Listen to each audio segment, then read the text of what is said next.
The World Rally Championship isn't just about drivers sliding sideways through forests at 100 miles per hour. It's about the teams behind them, the manufacturers who've poured billions into dominating the most brutal motorsport on Earth. But how did these legendary teams actually start? Let's find out. From factory-backed giants to privateer underdogs, every WRC team has an origin story. Some were born from road car divisions desperate to prove their engineering. Others rose from the ashes of bankruptcy, and a few, they were created by one person's obsession with going faster than physics should allow. By the way, I'm going to be posting a lot here, so it would mean a lot if you subscribed and dropped a like for the algorithm. Toyota Gazoo Racing WRT, founded 2016. Let's start with the current kings of the championship. Toyota Gazoo Racing didn't just show up in 2016 and start winning. This story goes back decades. Toyota first entered rallying in the 1970s with the Celica, a car that looked like it belonged in a shopping mall parking lot but could absolutely send it through Finnish forests. They dominated Group B in the mid-80s, then moved to Group A with the legendary Celica GT4. But here's where it gets interesting. In 1995, Toyota got caught cheating. They'd installed an illegal turbo restrictor that could be activated during competition. The FIA banned them from the WRC for 12 months. It was a scandal that nearly killed their rally program entirely. They pulled out of the championship in 1999, humiliated. Fast forward to 2015. Akio Toyoda, the company president and a genuine petrol head, decided Toyota needed to return to rallying. Not just to win, but to develop better road cars. He created Gazoo Racing as Toyota's in-house performance division. They partnered with Tommi Mäkinen Racing, run by the four-time world champion himself, and based the operation in Finland. The result? Since returning in 2017, they've won 6 manufacturers' championships in 7 years. They've turned the Yaris, a car your grandmother drives to the supermarket, into a 380-horsepower rally weapon. Toyota learned from their past mistakes, came back stronger, and now they're untouchable. Hyundai Motorsport, founded 2012. Hyundai's rally story is proof that you can buy your way into motorsport if you do it right. In the early 2000s, Hyundai was known for making cheap, reliable cars that nobody got excited about. They were the automotive equivalent of beige wallpaper. But the company's leadership knew that to compete with Toyota and Volkswagen globally, they needed motorsport credibility. So in 2012, they did something bold. They hired Michel Nandan, a former Peugeot team principal, and gave him a blank check to build a WRC team from scratch. They set up headquarters in Alzenau, Germany, not Korea, because that's where the engineering talent was. They poached staff from Ford, Citroen, and Volkswagen. They built a brand new facility with cutting-edge technology. The i20 WRC debuted in 2014, and it was immediately competitive. By 2019, they'd won their first manufacturer's title. What makes Hyundai's story remarkable is the speed of their success. Most manufacturers take a decade to become competitive. Hyundai did it in 5 years by throwing money and talent at the problem. But there's a darker side to this story. Hyundai's success came partly because Volkswagen pulled out of the WRC in 2016, leaving a power vacuum. They also benefited from rule changes that leveled the playing field. Still, you can't deny their commitment. They've invested hundreds of millions into a championship that doesn't directly sell cars. That's dedication. M Sport 4 WRT, founded 1997. This is the underdog story everyone loves. M Sport isn't a factory team, it's a private operation run by one man, Malcolm Wilson, who's kept Ford competitive in rallying through sheer bloody-mindedness and financial wizardry. Malcolm Wilson was a rally driver in the 1980s, who wasn't quite fast enough to win championships but was smart enough to understand the business side of motorsport. In 1997, when Ford was scaling back its factory rally program, Wilson convinced them to let him run the team as a private contractor. He set up M Sport in Cumbria, in the north of England, in the middle of nowhere. Here's what makes M Sport special. While Toyota and Hyundai have massive corporate budgets, M Sport operates on a fraction of that. They survive by being clever. They develop parts that can be sold to customer teams. They run driver development programs. They take on engineering contracts for other manufacturers. Malcolm Wilson turned M Sport into a business that happens to go rallying, not a rally team that needs constant funding. And it works. In 2017, with Sébastien Ogier behind the wheel, M Sport won the Drivers' Championship. A privateer team with a budget smaller than Toyota's catering bill beat the factory giants.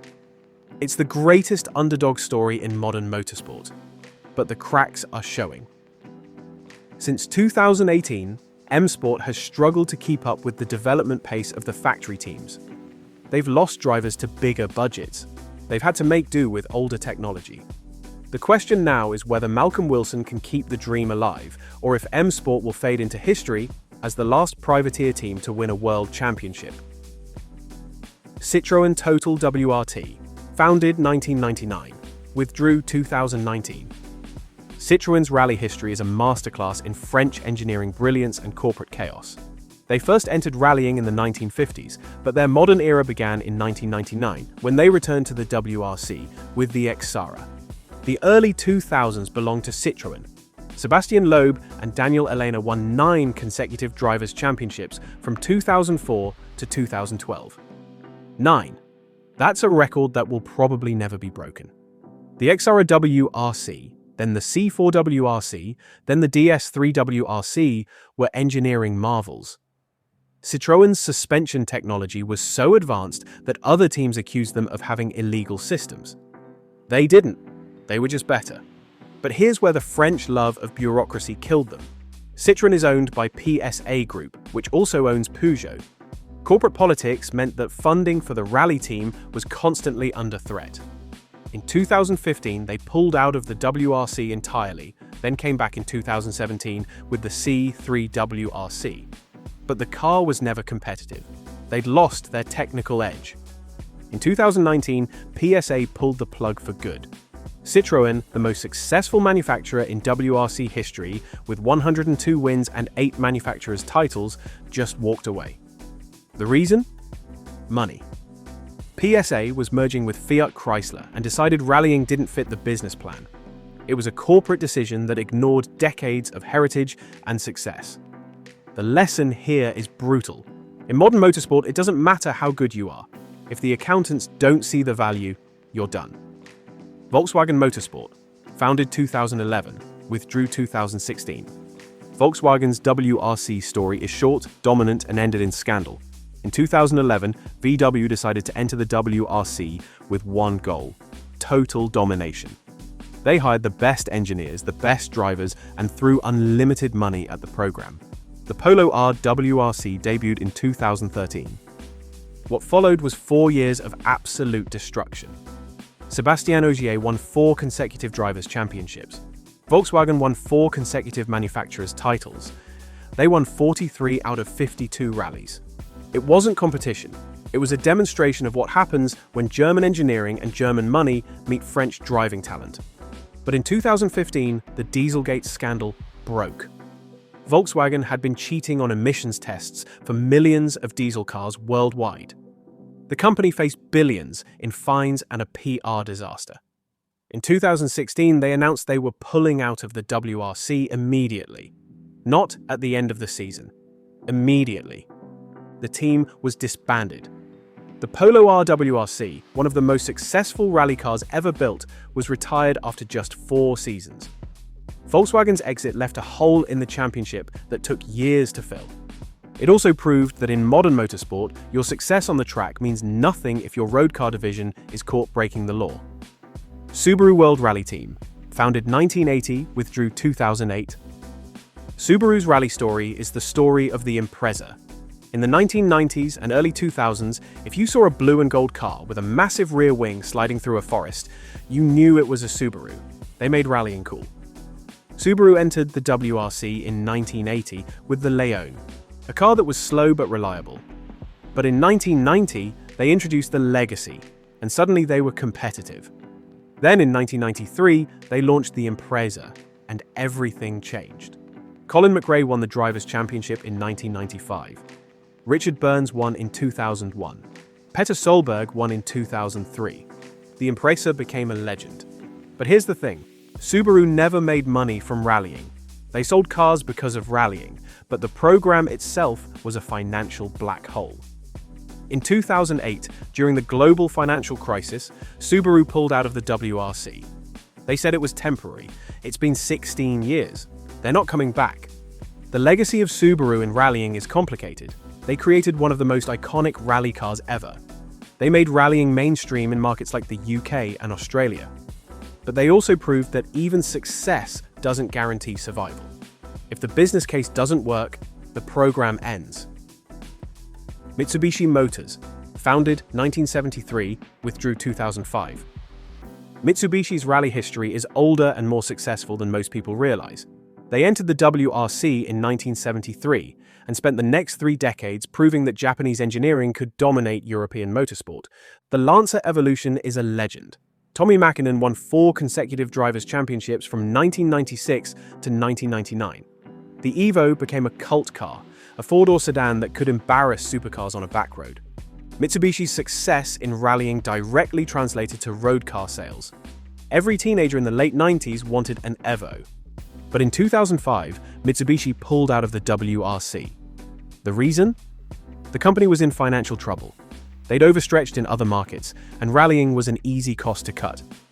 Unlike Subaru, who left at the peak of their success, Mitsubishi left when they were still competitive. It was a business decision that killed one of the most successful rally programs in history. The Evo continued in production until 2016, but without rallying, it lost its soul. Mitsubishi is now known for making SUVs and electric cars. The rally heritage is forgotten by everyone except the fans who remember when the Evo was the king of the mountains. Ford World Rally Team, founded 1997, withdrew 2012. Ford's rally history goes back to the 1960s with the Escort, but their modern WRC era began in 1997 when they entered with the Escort WRC. They won the Manufacturers' Championship in their first year. That's how you make an entrance. The Focus WRC replaced the Escort in 1999 and became one of the most successful rally cars of the 2000s.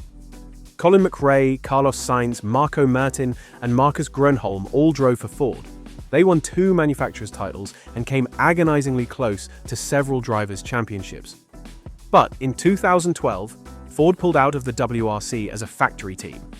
The global financial crisis had hit American car manufacturers hard, and rallying was an easy cost to cut. They handed the program over to M Sport, which continues to run Ford's WRC effort as a privateer team. Ford's exit marked the end of an era. They were one of the last traditional manufacturers to run a factory rally team. Their departure left the WRC dominated by Asian and European manufacturers, with no American presence at all. So there you have it. Every major WRC team's origin story, from Toyota's redemption arc to Citroen's corporate tragedy. What you've just learned is that success in rallying isn't just about building fast cars. It's about corporate politics, financial survival, and sometimes just one person's refusal to give up. But here's something I didn't tell you at the start of this video. The WRC is about to change forever. In 2027, the championship is switching to hybrid powertrains, and several manufacturers are considering entering or re-entering the series. The next chapter of WRC history is being written right now. If you want to know which manufacturers are planning to join and why the 2027 regulations could completely reshape the championship, click on this video here, where I break down everything you need to know about the future of the WRC. Thanks for watching.